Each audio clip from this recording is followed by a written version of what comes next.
G'day, welcome back to another doggerbend model railway review. Today we'll be looking at the Austrain mailtrain pack. In the last review, we looked at the Eureka hubset train. So now we're looking at the other end of the passenger train spectrum, from the fastest to arguably the slowest, which involves stopping at every station, picking up, dropping off. My mum used to ride on trains like this. She said she used to get on at Central.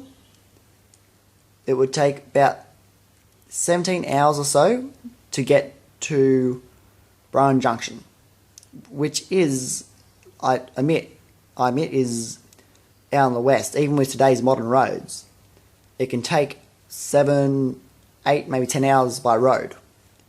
By rail, you can't do the trip anymore. The train only goes as far as Narrabri, then bus onwards.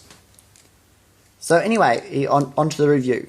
The cars come in this beautiful Austrain packaging. They retail for $350, I believe. And this is the Indian red version. So these cars are applicable to my era. So anyway, now to open the box.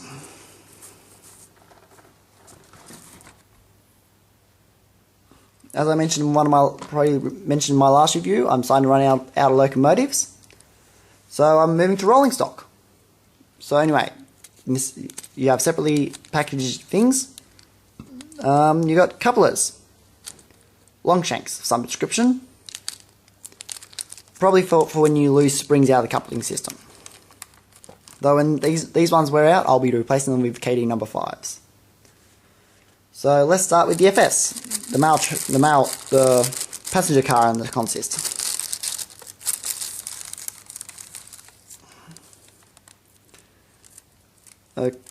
Okay, you got rivet detail, clearly legible decals saying the car number and what the car is. Second decals. I have gone through and added, I've painted the interior and add people in this coach. This coach has lights, controlled from the switch down the bottom, right here.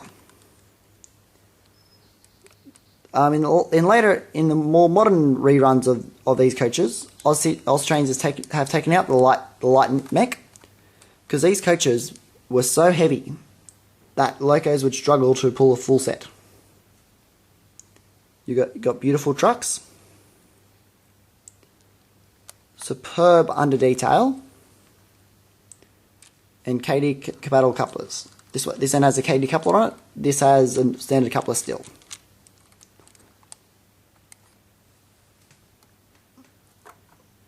I'm still unsure about the actual consist of how these cars are being hooked up together. I've been told it goes coach, guards van, mail van, but I'm not quite sure. So here we have the LHG. This is a passenger guards van that would go towards the end of the train. I have modified the bogies to allow further riding, because they're a little bit too hot. They sat a little bit too high, so courtesy, or too low, depends which way you want to look at it. So it caused the train to be out of the standard NRM, or the standard coupling height. On the bottom, you have some sort of controls. You have they may be metal, but I believe they're plastic handrails. Again, you have a lovely under detailing job. You have wooden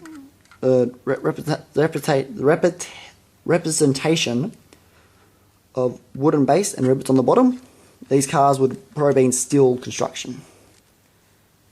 You don't have sprung couplers, sprung buffers. You have a KD compatible coupler. This is the sort of coupler that actually does come standard on their range of coaches. Very beautiful guards van.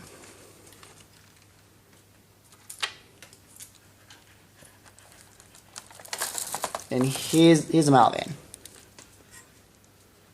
Just want to be very fair.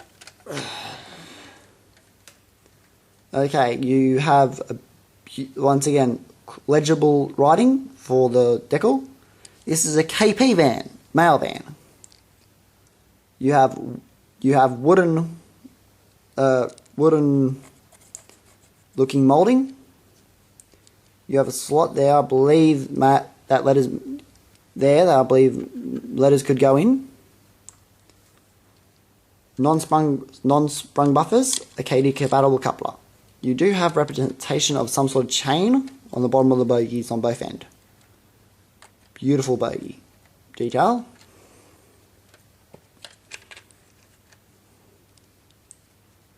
Wait for the camera to focus.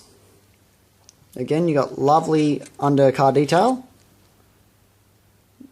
The mail van and the guards van do not have operational lights, but I believe this can be added if you so wish, because you do have the metal contact.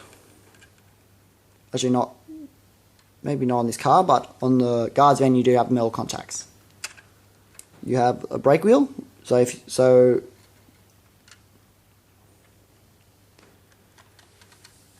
hope you enjoy this video, and like, comment, subscribe.